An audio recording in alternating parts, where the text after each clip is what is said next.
Is this thing on or how's it going? Well, hello and how's it going? Well, how's it going? Hello, and how's it going? Hello, how's it going? Well, how's it going? Well, how's it going? Well, no, sorry. Well, how's it going? Well, how's it going? I'm here with you. I looked at you and I started I was laughing. going to say good. Well, how's it going? I'm here with Christian and Madison, and we're back. We are back. The back, baby. My phone vibrated. Try not to laugh.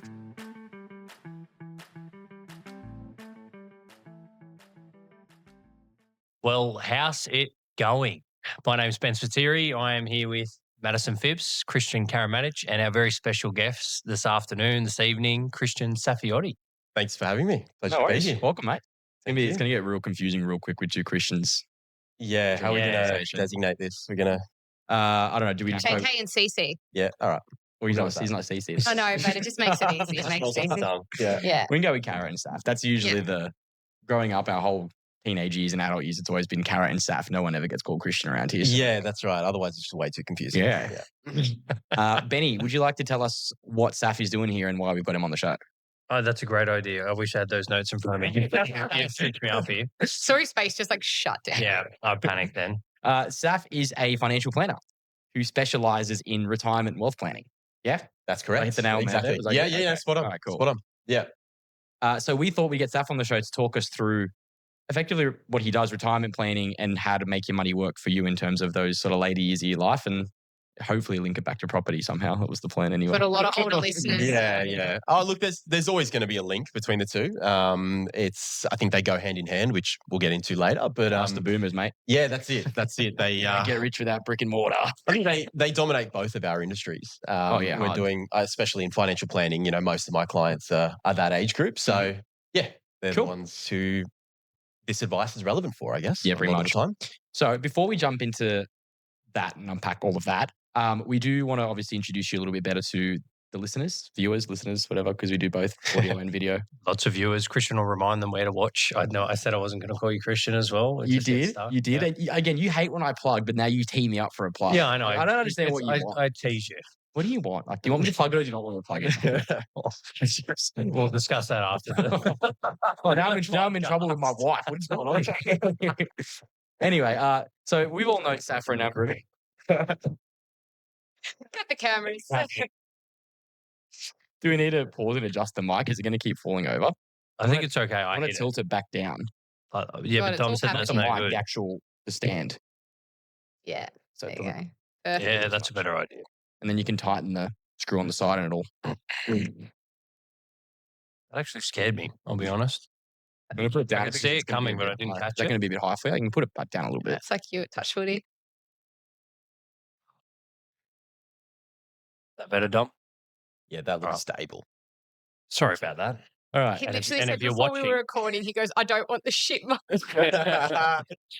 The mic is good. It's just the stand. That's the Yeah, issue. just- The, Damn the mic attacked me. Yeah. Mm. All right. Well, to jump back in before Ben's issue with the microphone over there. We've all known Saf for years because Saf was in the same year as me and Ben in high school. That's right. Yeah. We obviously a bit of a common thread on our podcast in terms of people that we know. But That's Wollongong, mate. It's not what you know.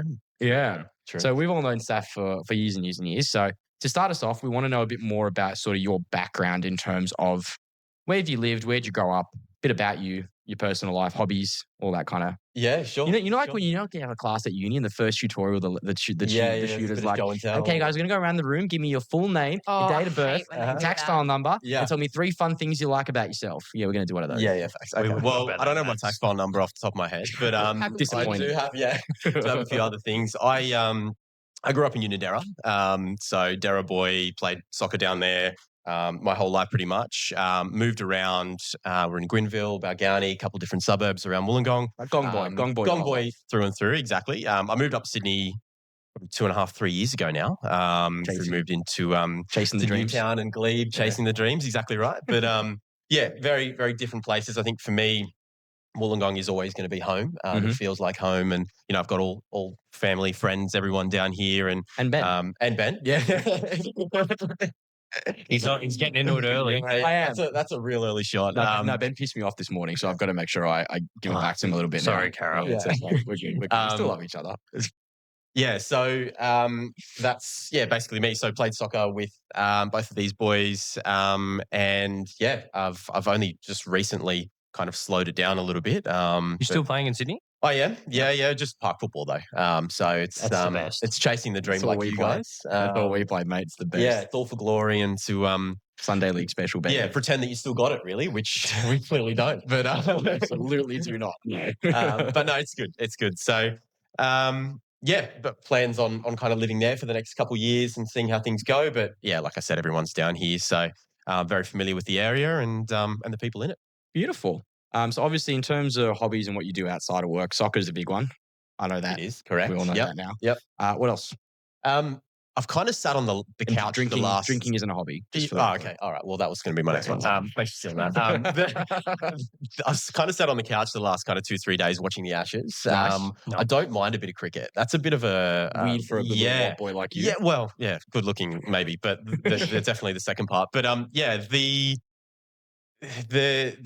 I used to play it a little bit as a kid. Mm-hmm. So yeah, just the feeling of when it comes on for me, it's like, all right, summer's here. And yeah, I do love a bit of that. I think all things sport for me. Yep. I'll watch South Korean badminton if it's on TV. Like I'll just, whatever's. No, he's not Macedonian.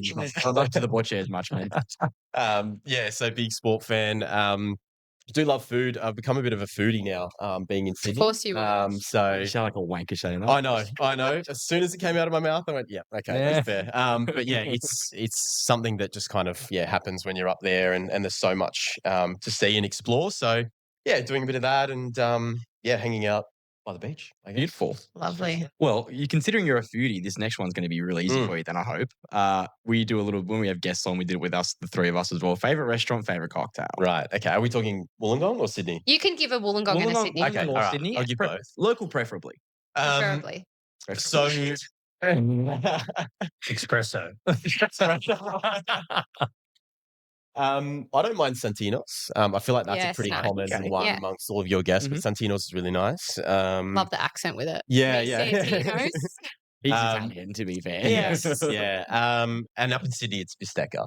Yeah. Bistecca is it's insane. It's so I don't know if good. you guys have ever been there, but You've got to lock your phone away in the locker. Yeah. We went, really? They've got little things that they do. There's like a candle that melts, and that's like the bread dip. All these little things. So would recommend. The only problem is it takes like 3 weeks to actually get in. To book it. So yeah, but that's a really nice place. In the city. It's right in the city. Dipping your bread in candle. Like across from Palmer's and Co. Yeah. It's interesting. Yeah, very new. Yeah, okay. No. Anyway, so big fan of that. Cocktail. I'm a Negroni guy. Oh my God. Yeah. So was Daniel. No, was Daniel? He loved Negroni. I think it was too. Yeah. I feel like it's a recent thing. I think It's very it's an Italian posh. thing. You think? Yeah, Is maybe. it an Aperol or is that stupid? I don't know if it has Aperol in it. It's got like vermouth and like some other It's like, similar whole bunch flavours. of red. It's so strong. Like you have 3 of those. No? and you'll sit. I think it must be an Italian thing. Daniel liked it too. Yeah, maybe. Yeah. I don't I know. can't get around a Negroni. It's really bitter. Like He's Italian, so I don't know about maybe it's just an Italian thing, It but must we be, yeah, we grew up Pinotto drinking as a kid. Pinotto, like really Yeah. bitter drinks, and we're super used to it. So, for me, I think it's really nice. But yeah, I've always loved those. Cool. Vodka lime soda as well. Yeah. Shout out Bistecca sponsorship. Yeah, Question mark? yeah. Okay. Sponsor us, Bistecca. They Let's cook it work in on front that. of you as well. It's unreal. It's Like insane. it's right, like the wood fires. They cut it in front of you. And they come out and they like show you the piece. Yeah. Of it. They're like, right. this is Or like, don't do a better debutante and point to that one in the window and it's just a That's cut in about the it. restaurant. Really? Oh, Shout. Yeah. Ow. Got a bit cocky. Just thought, Yeah, I'll yeah. have that one. Did you have a big month that month, by any chance? No, that was pre-real estate. So we're in big trouble. Oh, okay. How many AC units did you install? Not enough to cover a steak. Oh, good stuff. All right. Personal life wise, brilliant. Bit of a foodie, likes Negronis. That's right. Typical good little wog boy who somehow likes cricket. Yeah, Don't yeah. know. That's a bit of a contradiction Yeah, there. I'm weird one. petrified my son will play cricket one day. Really? Yeah. Become an alcoholic. Imagine sitting there for 10 hours a day just drinking. Yeah, it's What's they're gonna long games. They're So like when I They're long like, games. like different 4 from your hours. Saturdays now. Yeah, much different. Just day to night.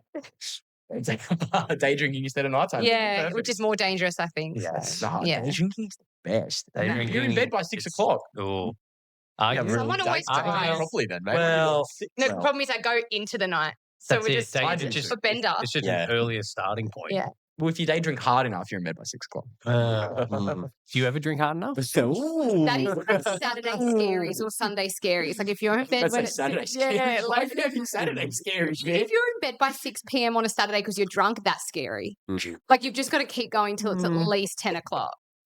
I disagree. There's something to be said. Like when you're like in Europe somewhere, and you're at a beach bar and you get hammered and Nah. you get back to the hotel at 5 o'clock. That 5 o'clock nap before you go out again. Oh, you've got to go back out again. It's iconic. Though.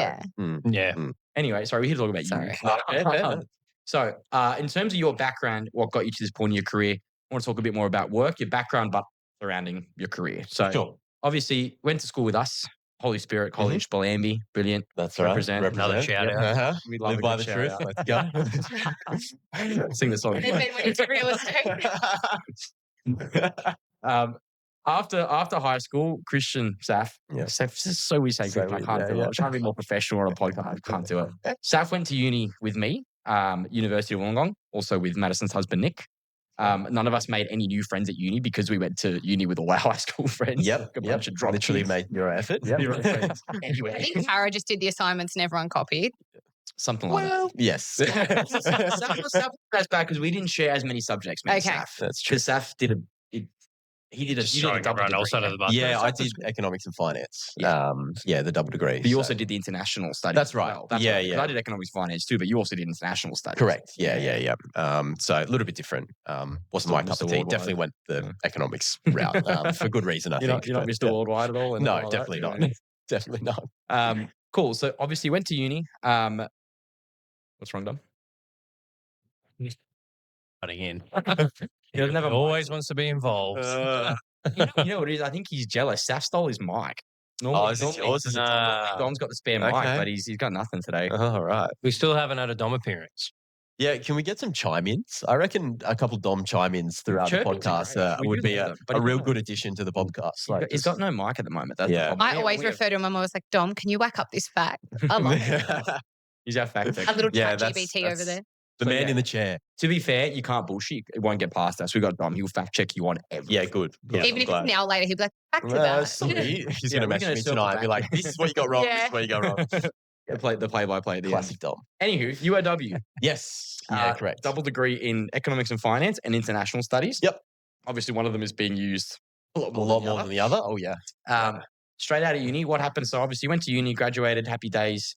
You started working though during uni, didn't you? Correct. Yeah, exactly. So I got my first finance role at Morgan's in Wollongong, and that was kind of halfway through uni. So I was 21. So I've probably been doing this for about 7 years now, which is insane. But yeah, basically got the internship that turned into a part-time role that turned into a full-time role. And then once I finished uni, I then was working there full-time. So I did all my financial planning qualifications, finished with a graduate diploma on top of the degree. Lovely. Because with financial planning now, there are all these extra regulations with new entrants coming in. That's so much nicer that time than when you last. Yeah, well, yes.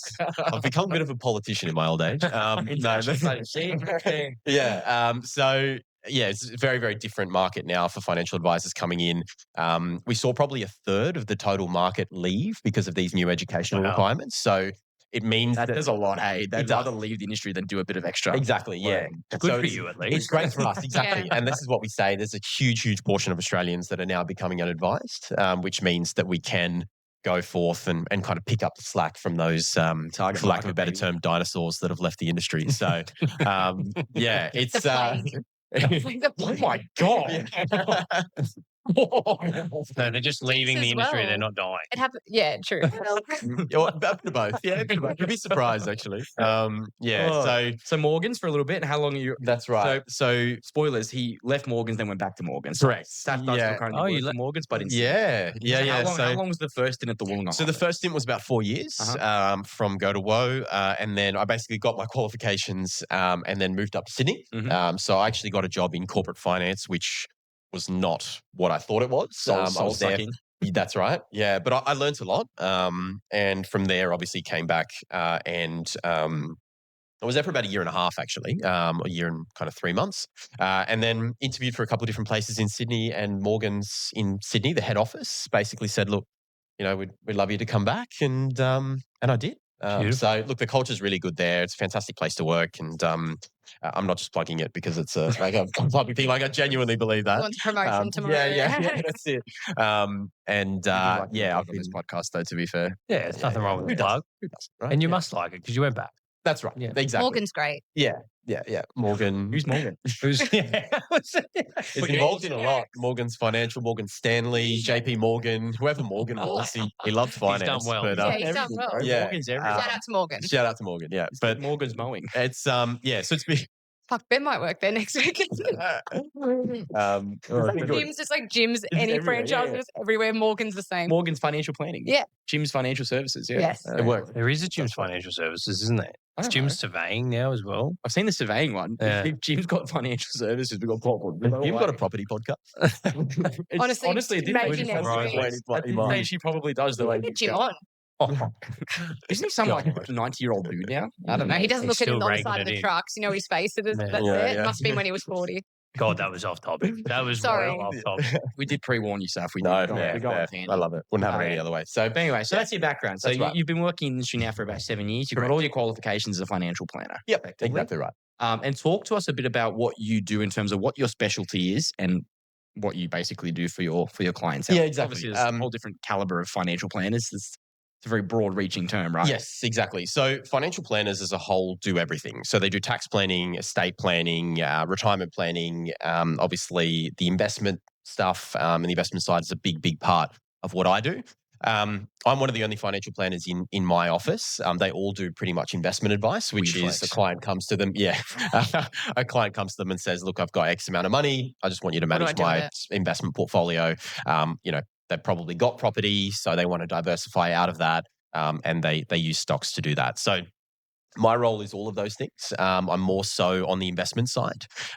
So that's the majority of what I do day to day. But the financial planning all kind of comes into it. So it's holistic. It's the idea is that you're kind of I know, right? It's the word of the day. A one-stop shop for everything and for a client who needs help at any stage. But we do a lot of work with self-managed super funds, which is probably something we'll get into later. But very, very important part of our planning process and what we do. So basically, like you said before, these dinosaurs. I know you're talking about the ones that left the industry, but the other dinosaurs who are managing all sticking their, around. Yeah. the ones who have 17 properties in their portfolio and don't know how to manage it because they're paying too much tax. They come to you for help. That's basically. right. They do. Yeah, exactly. So in terms of planning, you've focused mainly on retirement planning, effectively. So getting people ready for that last sort of step in life and how to manage their wealth going into that sort of stage. Yeah. Yeah, spot on. So retirement or even pre-retirement. So if you're in your kind of 40s and you're thinking, oh, maybe I should get some help. I've got, a property here. I've got, I'm paying too much tax here. I've got a little bit of cash set aside here.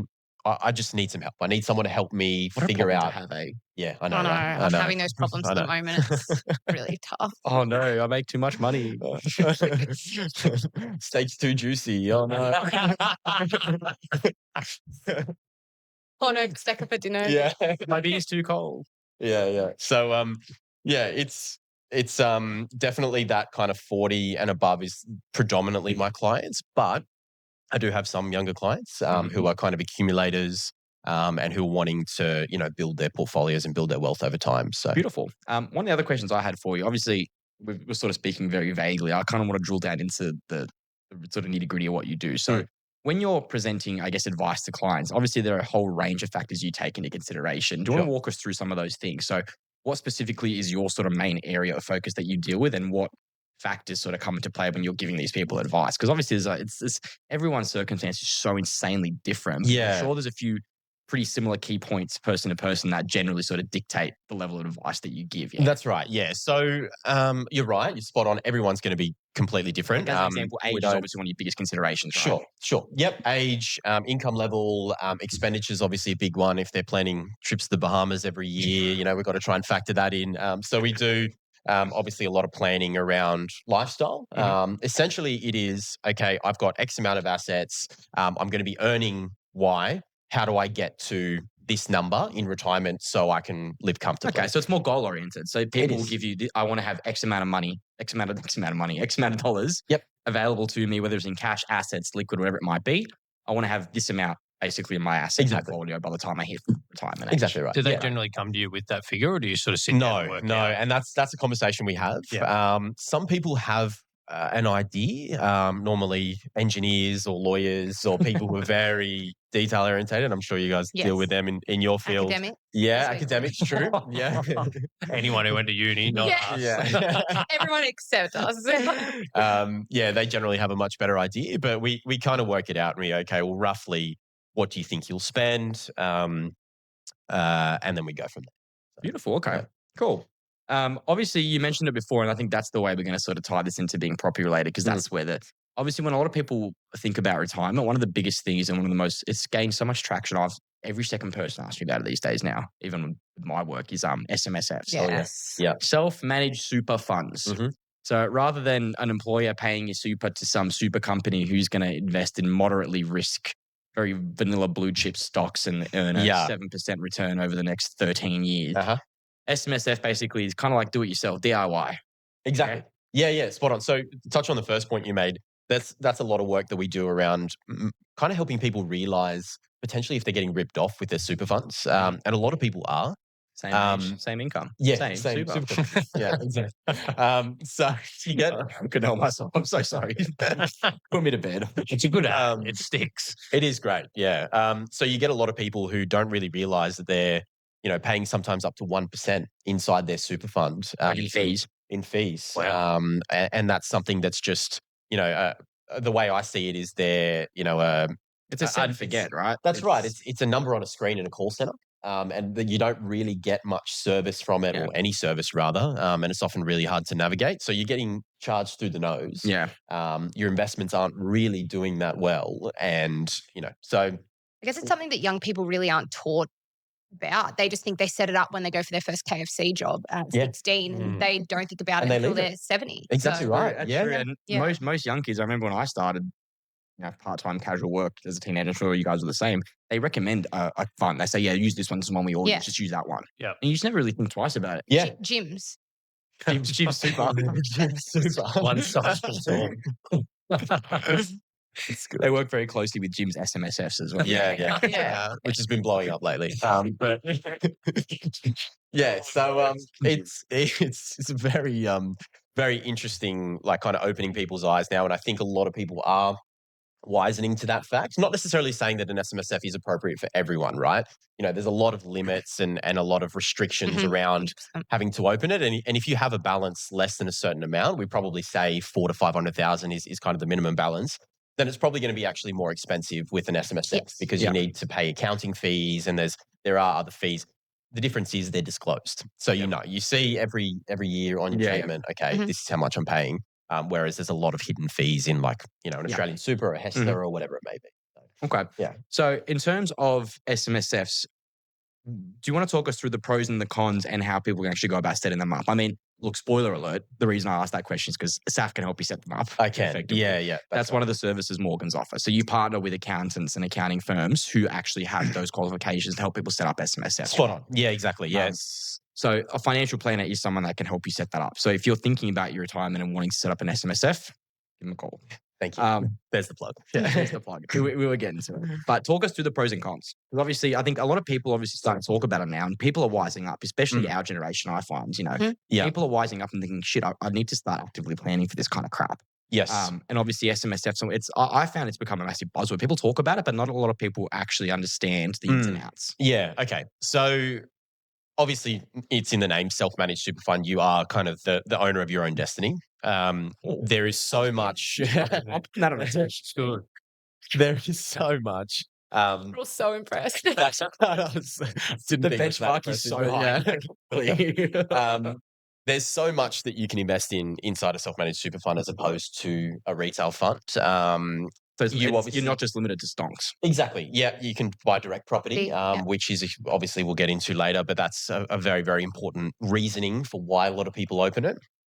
And I really think it goes hand in hand with the stocks that are in your portfolio. So what goes in it? Well, the idea is that you open it with a financial planner who kind of gives you a risk profile and tells you, okay, well, if you're super aggressive, then we're going to build a portfolio of not small cap specky mining stocks, but like, some things higher up the risk. You had to specifically target the mining stocks. Yeah, I've got a bone to pick with them. But you're working with someone who obviously helps you. Who helps you do those things. And then you can kind of build out your portfolio from there. So a case study and one that we've worked on before is, someone's got $500,000 and, they're wanting to open up a self-managed super fund. They realize they're almost getting a little bit ripped off with their fees inside Australian Super. So they move it over.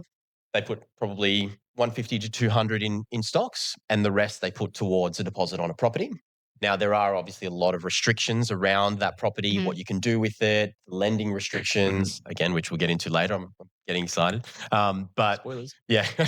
But yes, to answer the question, you need to work with an accountant who can physically set that up. We have an internal accounting firm who does that. And then I also have other kind of accounting contacts. So the main benefit realistically is complete flexibility and complete freedom. That's right. You have total control over how you invest that money. You do. Yeah, exactly right. Within the bounds, obviously, you want to follow the advice of a professional like Saf. Spot on. And the biggest con, obviously, is it's very difficult to set up. It's not easy. There's a lot of hoops to jump through regulatory-wise. And obviously expensive. You're paying a lot more fees. Set up, Not like you said. So basically, pros, a lot more freedom, make more money. Cons can cost a lot of money and difficult to set up. Yeah, exactly. There's a little bit of an obligation on the owner of a self-managed super fund as well to maintain it, and ASIC kind of goes into that about how us as financial planners really need to stress that this isn't just something that you do set and forget. There is a little bit more effort involved than an Australian super or a retail fund. So, and this is what I was talking about before with it's not necessarily appropriate for everyone. Because if you do just want that set and forget, don't do an SMS. Don't do that. But you have more control, typically, not always, but typically the performance is better. And as you kind of grow and as it gets bigger, the fees are typically smaller. So it's depending on which advisor. Some advisors will charge 1% plus. I don't do that. There's is that plug better? Is that kind of plug? Yeah, subtle ones. Okay, I'll take notes. I'll make sure I do my plugs better for future. First time you would. But yeah, so it's going to be dependent on everyone's personal circumstances. But I think it's really good to see that everyone's realizing that this is a viable option now. Yeah. So on the topic of fees, obviously I'm not going to ask exactly how much you charge. That's not what we do on this podcast. But I think it's important people understand how you get paid. So obviously, three of us all work on commission-based structures. So it's a percentage. Do you work on a similar structure, or are you like a flat fee kind of? Yeah. So typically it is a percentage. So it's, like I said, less than 1%, but it's based off the value of the assets in the portfolio. Now, for that example that I used with the 500, we're only allowed to charge a percentage-based fee on the stocks that we manage. Okay. Gotcha. Not the property. So the property we're not allowed to provide direct advice on. At Morgans, we can't tell you to buy in Lake Illawarra. We can't tell you to buy Just wherever. call us, we'll do that. Exactly right. That's where these wonderful young professionals come in. So that was a nice description we've ever So I'll tell you where to buy. Yeah, exactly. So you definitely need to go to a real estate agent or a mortgage broker when you're sorting out that part of the SMSF, whether it's lending or whatever it is. But yeah, we more so manage this. So percentage commission based on the stocks in the portfolio. Yeah, exactly right. Stop saying stonks. It makes you sound stonks. This may be a silly question, but how do you get your clients? Like, do they mostly come through Morgans, or do you do a lot of networking yourself to bring in? Good question. So when I first came back to Morgans, the script was go out and kind of get what you can. So I have since established some relationships with accountants. So accountants are our biggest referral partners, mortgage brokers as well. And we work kind of as a team together where we refer each other. So, if there's a client who I think needs property advice, obviously we come here. If there's a client who potentially needs financial planning advice, then accountants will refer. Now, there's a law that accountants technically can't provide investment advice. So they come to us for that. So mortgage brokers aren't meant to either, but Christian always advice. Frustrated real estate agent. Whoa. Are you trying to get me cancelled? No. It's never been in writing. How good's your No editing? formal We're going to cut Stupid. this out. Yeah. I'll do the editing. I'll do the editing. Okay. It's like, if he gets, I've got the little black book. You've got what? You heard me. Terrible. I hate you so much. Yeah. So to answer your question, buddy, accountants, and then basically just networking. So people that I meet, it's a bit of it's similar to you guys, a bit of a butterfly effect. You meet someone, you do a good job, then they refer you to their friends because they're talking about you at a barbecue, and when they have a need for you, they think of you. So remember that really drunk guy at the barbecue? Yeah, he's a mortgage broker. yeah, literally. Yeah. I was just thinking there, when we do a good job, we get the referral. When Kara's dad does a good job. Nice. Very nice. You should bring my dad into it always. That was nice of you. Oh, well, what am I going to say? Saf and I, at least we got our own careers. Okay. It's Morgan. No. Oh, yeah. Daddy Morgan. Ben's got what we call a chip on the shoulder. Yeah. It's not a good look, is it? Sorry. You're a big green. All right. SMSFs, obviously the two biggest things you generally I don't know how you roll that off the tongue. SMFS. SMS. Well, for starters, I'm not SMSF. dyslexic, so it's not that Fair. I actually don't know Maybe if she's she's dyslexic. Maybe she is. That, yes. We think. Dom's not even paying attention. That's how I was thinking. He's researching. Okay. What I was going to lead into with that was obviously stocks and property are the two biggest things generally people invest in an SMSF. Yeah. Talk us through just very quickly pros and cons of each. Yeah. So they definitely go hand in hand. Like I said, I think personally, and this goes against what I think most financial planners will say, property is a better tool for wealth creation. Mm-hmm. Stocks and the investment markets are better for wealth preservation. What I mean by that is Put that on a t-shirt. because We'll be making a few t-shirts. I know, right? So it's not just going to be self quotes. 1999. T-shirt. I think because of the gearing and the tax benefits of property, I think it's a bit of a no-brainer if you can, especially as a younger person or an accumulator, get into the market. It's going to be a better place. Generally, again, every circumstance is going to be different to park your funds because over time, property typically doesn't return as much as the stock market. The average return is in and around 10% for the ASX and for US markets, whereas property is a little bit less than that. But say, as an example, you've got 200 grand, 6% or 7%, whatever property is making on $1 million because you've geared it up to $1 million is much higher You magnify than 10% on the bare 200,000. That's assuming you're not margin lending or using gearing on your stocks, which is for more sophisticated investors. But so I think there's definitely a argument for property being something that you need to get into younger, and then while you're growing and once you've built that up, then where I actually get a lot of clients is they're saying, I'm selling a property. I've got a couple $1 million that I'm making from this property.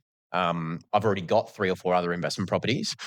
What do I do with this money? And that's where it's again great problem to have. Yeah, I know.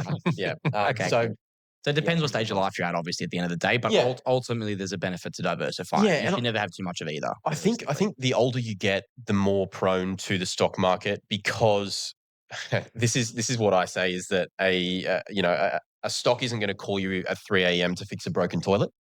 So that's why a lot of the time older clients tend to kind of lay off their property. Yep. Because from a management perspective, it can get a little bit difficult.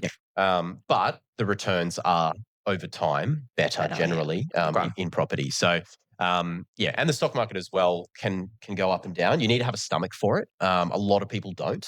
If you've been investing in property your whole life and then all of a sudden throw $500,000 into an investment portfolio and the market goes down like it did last week, 5%, you're going to be thinking, what's my advisor done? Yeah. He's losing me all this money. For a long. That's right. Yeah. We always have a long-term horizon and we always ride out these, it's because you can see the numbers on the screen at all times and it scares the crap out of people. People get addicted to just sitting there and watching them. Spot on. Yeah, exactly. Whereas property, you can't see it's like that. roulette. Yeah. In certain ways. When I gamble on roulette, I'm a degenerate. But when Zach does it in the stock market, he's a sophisticated investor. It is. It's like almost like professional punting. It can be. Yeah, it can be. Yeah. There's a lot that goes into the construction of it and the portfolios that we do. And that's obviously, where our expertise comes in. But expertise is Anyway, but there's definitely pros and cons and differences. Beautiful. So the last thing I wanted to talk about a little bit was with regards to SMSFs. Obviously, the average Australian is not going to have enough in their super by age 45 to be buying properties outright in cash, right? That's right. So obviously, one of the biggest areas that I've seen grow. When I started broking, there were 2 lenders in the entire country who did SMSF lending. Now I've got my pick of like 6 or 7 just on my panel alone. Yeah. So obviously, it's a massively growing market. And I wanted to talk to you about obviously the requirements around SMSF. Yeah, there you go. Yeah. Around the lending side. And obviously, I can weigh in a little bit on that one too. But in terms of, I assume the majority of the clients you deal with are leveraging, right? They're not buying these properties in cash. They are taking out mortgages, That's right. Yeah. So the idea is that, you've got, and again, we'll use this other example, maybe they're positively gearing their place. So obviously the LVRs are quite low. I think 70% is the maximum. Is that right? No, they go up to, it used to be, they go up to 80 now. Right. Okay. There you go. Yep. So it's never 95% like the government guarantee. It's always a lot more conservative in SMSFs. It is capped at 80%. You can't borrow. You have to have at least 20% deposit plus associated costs with SMSF lending. So there's obviously that to consider. But the idea is that if it's positively geared and it's kind of paying itself off, then the contributions that are going in, which, like you said, Maddie, over time, you don't even really realize that you're just contributing to the same super fund over time. That's growing your stock portfolio. So over the course of, 10, 15, 20 years, you've got a sizable stock portfolio, a property that's essentially paying itself off. And then once you get to retiring, you can go, okay, I'm going to sell the property. If you sell it when you're in pension phase, which is once you've basically hit retirement and you can start drawing a pension, then that money's tax-free. There's no CGT on the sale of that asset. And there's a big, big plus for people who've, held that property for a long time. So And the other thing to consider, you sort of mentioned it briefly, but I want to elaborate on it because I think it's quite important. Obviously, when you're buying investment properties in your personal name, the goal is negative gearing. You want the property to be making a loss because you get tax benefits from it. That's right. In an SMSF, it's the opposite case because at the end of the day, if you take out a loan, the idea is that the rent on the property and your superannuation has to cover those repayments. Yep. And if the rent alone is not enough to cover the repayments, it's coming out of your super. And your contributions, a lot of the times when those properties are highly leveraged, the super contributions, the standard minimum 12% is not enough. Yeah. You have to be making extra contributions. That's right. And that obviously is money that you take away from yourself now. So the idea is, your point from before, you can't just jump into an SMSF and you have 100 grand in super. Not enough. No, that's right. You need to have more because even though the banks will lend up to 80% for an SMSF, it's not practical. Not unless you buy a property that has some crazy rental yield on it. Yeah. Exactly. The idea is if it's positively geared, it is paying for itself and you don't have to cover the difference. Yes. Yeah. Yeah, exactly right. Yeah. Yeah, and spot on, I think, for a lot of people contributing and having to top up those payments, especially if you're younger, if you're in your 40s, is a very scary thought because you're probably not going to be able to access it for another 20 years. Yeah. And you can't just take that money back out if you need to go on a holiday or buy a car or something else happens. Yeah. It's a big investment, but it's a lot more. It's different to when you invest in a normal property in your personal name, you can always liquidate it and take that money back. When it's in the super fund, you can't do that. Once it's in there, it's in there. So you are very restricted. And they do that by design, obviously, because, this is the upper end of the risk scale. But it definitely suits some people. Absolutely. Yeah. Okay. Cool. I'm all questioned out.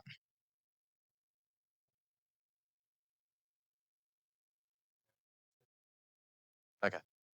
That's better. He does it at the end of the. You waited till now to tell us? About to finish. Okay. He was getting into it, Yeah, I was. Yeah, I was getting excited. He was having fun, man. He was like falling into the mic.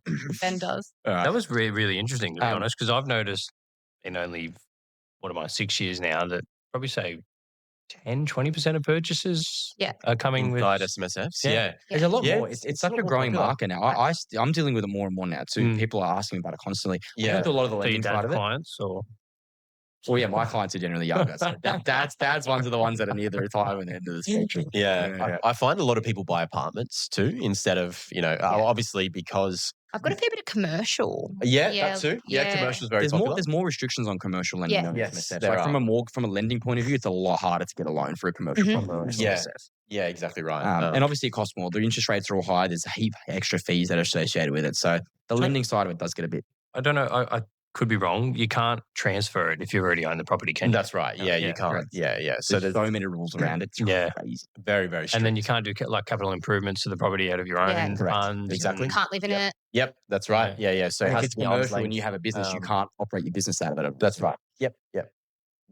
It is. I You believe can't, so. you can't I believe rent off your SMSF property. Yeah. It would have to be outside because that's an arm's length Correct. transaction, and Everything's that's, doable. yeah. If you're a Cayman Cayman Island. Swiss banking, baby. Cool. I don't. Yeah. Do you guys have any other questions for Saf while we got him here? That was really good. Yeah, Cool, that was good. cool. Interesting. How long do you guys normally take? Is it? We smashed that out. That was 40 minutes. Yeah, we've done pretty well there. Yeah. I think we're about there. Is that yeah. a quicker session? Is that No, that's pretty solid. pretty solid. Spot on. Yeah. Yeah. We do have a way we like to wrap it up. We've got to have Ben. We do. see us Yeah. You'll be good at this one. All right. Ciao. Oh. Are we all saying ciao? Yeah. Just going around. Ben usually does it a bit more. Oh, do I? Yeah, That you usually was go pretty- and that was- ciao, and then we go. Thanks so much for listening. Ciao. Oh, Karen normally does the plug, like, oh, you can watch us here and see us here. And thanks for listening, guys. And ciao. Ciao. Ciao. Ciao. There we go. That was so sensual.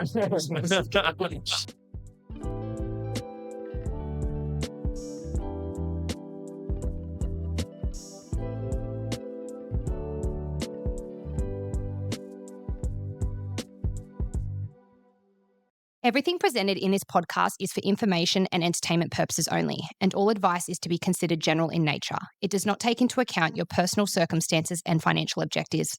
Please consider if this advice is right for you and look to consult a financial professional.